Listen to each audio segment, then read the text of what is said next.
So here's the message today. Those of you that are struggling mentally, physically, emotionally, or spiritually, here's a word. Remember that the joy of the Lord is your strength. And whatever you are going through, whatever you are doing, make sure that you are doing it with regards of God. If you are doing anything without the regards of righteousness, without the regards of integrity, it is hard to get through things. And I think sometimes we forget that these struggles that we go through, if you are a believer, then you understand where I'm coming from. But these struggles and these challenges that we are faced with on a day-to-day basis, we tend to think that we have to overcome them in our own strength, wisdom, and knowledge.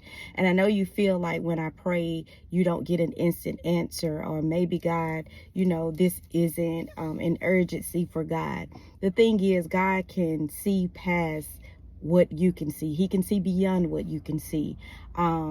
He know how you feel, how you're attached to a situation, how you are responding, why you are depressed, why you find it hard, why you find it difficult. So if you're not aware, or you can identify where all of these emotions are coming from and what is governing you and what's controlling you, he can. And so instead of God doing what you're telling him to do, he hears your story, he hears your request, but he also sees something that you don't see. So the solution that he has, it is going to feel like he's not answering you. It's going to feel like he's not talking to you, because there's a divine perspective that he knows that you don't, because you're looking at something logical. You're looking at everything in a logical sense, right? And so God is saying, I want you to rejoice in this moment. Of course, that doesn't seem logical. Why would you rejoice in a difficult moment? It's because you're doing something in your own strength.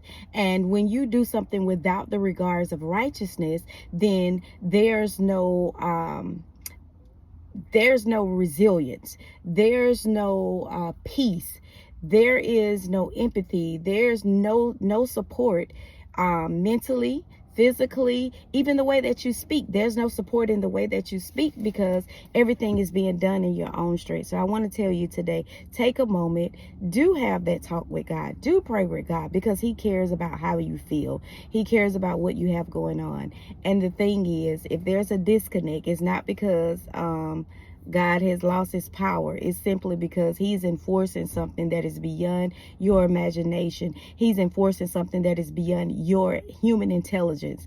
And I know in our dome we think we have it all together, but that's pretty obvious. If we had it all together, that we would not be praying to God about a situation. But also, let me point this out, that God is not just someone that we go to because we're having hardships or difficulties. God is someone that we go to because we love him, because we want him. Just like being in relationship, whether whatever the dynamic of the relationship is, remember that the way you love on God is the same thing, but just showing honor to God, getting up on a daily basis and throughout the day, just showing love with God.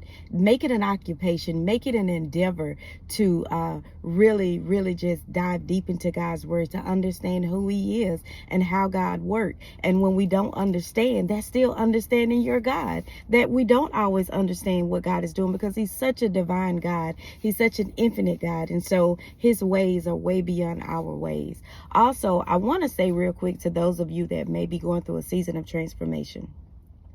So transformation means that you are changing from one version of yourself into another version of yourself. And mentally, you have to prepare for that transformation, because everything around you may change, everything within you may change, because you may be feeling like you're going to have the same friend group, and you may very well do so.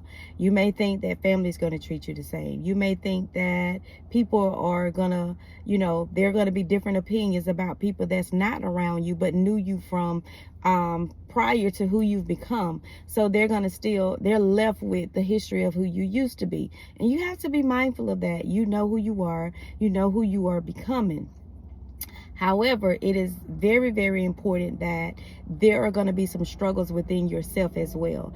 And there has to be some barriers that are torn down, some walls that are torn down, simply because you are going to feel like you're doing something wrong because you're so used to doing things an old way and that old mindset. And you're shifting from that.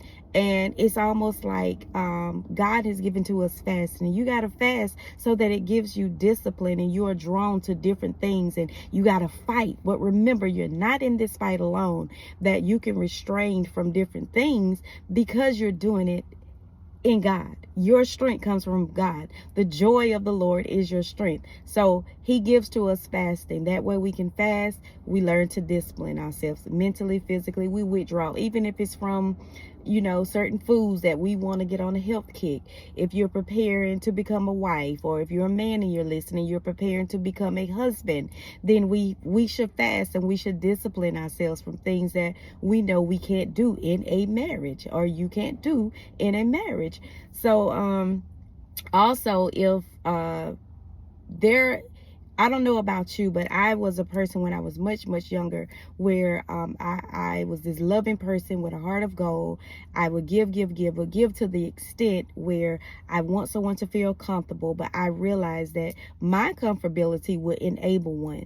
And so becoming the new version of myself, saying no sometimes make it seem like I'm being a mean person, or to someone else it may be despicable. But the truth is, I'm just setting boundaries. I'm not robotic. I cannot be engineered by another human being by the way that they think. I am not a slave. I'm no longer in bondage. I don't want to do anything that is dishonoring my well-being. And so me saying no sometimes, I can see beyond that if it enables a person that I'm robotic, then there are some boundaries that I have to set. There are some core values that I have to set for myself, and I have to stand on them.